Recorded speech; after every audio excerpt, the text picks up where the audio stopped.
这台车行驶的时候，大概就是电机这个位置有异响，我们听一下。这是怎么回事呢？我们还是用千斤顶把轮子顶起来看一下。顶起来之后呢，空载运转也是有这个声音。我们看一下另一边这个轮子，两边都有这个声音，声音是一样的，很有可能就是电机或者差速包里边的轴承或者齿轮损坏了。我们现在打开看一下，我怀疑是差速包里边损坏了，需要先把2个半轴给它拆掉。其实这种车呢，质量确实不咋样，才开了1年多，这个车子光是换的配件都花了不少钱。这不，这台车这个刹车片还有刹车盘都是换的新的，这个刹车盘还有刹车片都换2次了，才1年多的车子。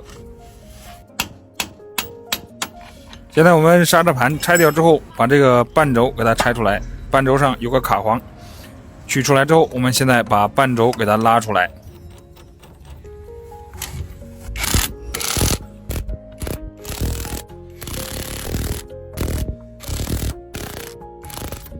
半轴拆出来之后，我们检查一下，看半轴有没有问题，有没有损坏。半轴上面这个齿是没有问题的，我们看一下这个轴承也是好的。接着我们把另一边也给它拆开看一下。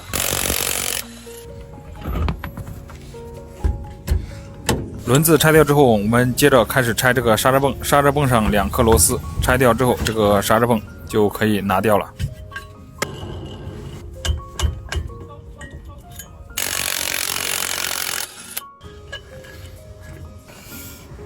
刹车盘外边这个螺丝拆掉之后，用这个锤子敲2下，这个刹车盘就拿掉了。然后接着我们就是把卡簧取下来，还是把这个半轴给它顶出来。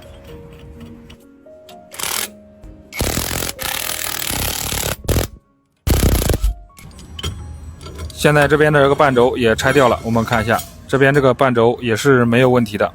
那接着我们就开始拆这个中间这个差速包了，肯定是这个差速包的问题了。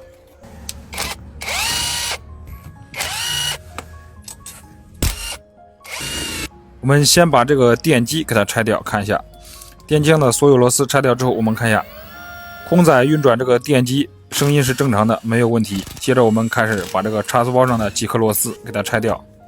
这个差速包里的油不知道是加错了还是加多了，还是这个差速包烂掉了，这个差速包外壳里边都是油。我们现在把这个差速包打开看一下，里边到底是哪里损坏了。这个差速包有轻微的裂痕，还有这个主要是这个齿轮，大齿轮已经打坏了好几个齿。这样呢，我们一般都是整个把差速包给它换掉了。现在我们拿一个新的。这个差速包里边一般都是加齿轮油，大家说加这个机油怎么样？我今天给大家试一下，里边加这个发动机的机油，看一下好不好用。以前我也加过这个机油，加机油我感觉这个车子更丝滑。加那个齿轮油，这个冬天呢天冷，它车子有点闷，加这个机油呢就非常丝滑。大家有没有这种感觉？有没有往里边加机油的？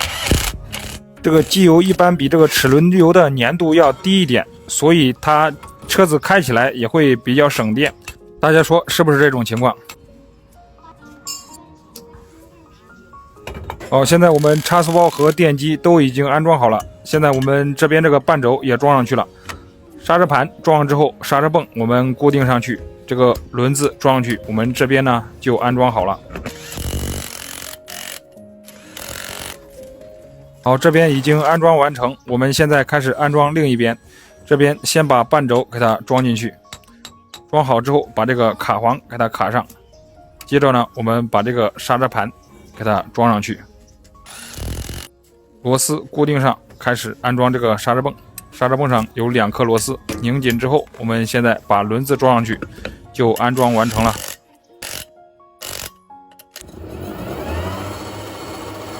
是不是加这个机油感觉特别丝滑？